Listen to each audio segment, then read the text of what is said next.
他别动手谁也知道他了，不好的我拿干花小钱，现在就不给这个你不要，进来搞这个嘛，好了，我把这个嘛，表妹把来喝了哈，就这个不打不的，好别啊，要搞点就洗脑了，哎呦呀，好搞笑的，第三。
Situ nah.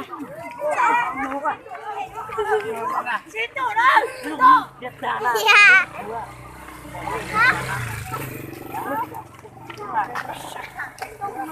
Jangan atas. Jangan.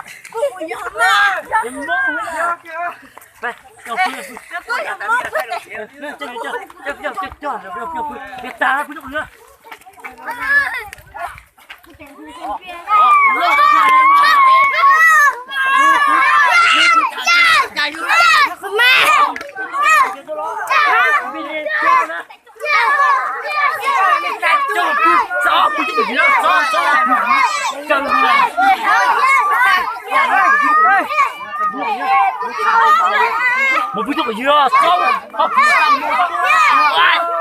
xia rồi đi. Bây giờ.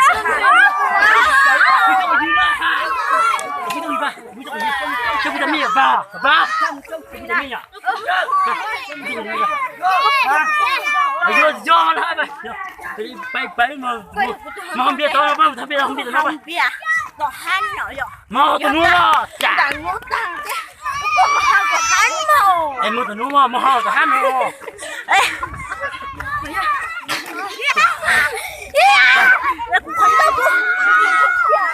Mua từ hắn rồi, tôi mua từ hắn rồi mua chứ. Sao à?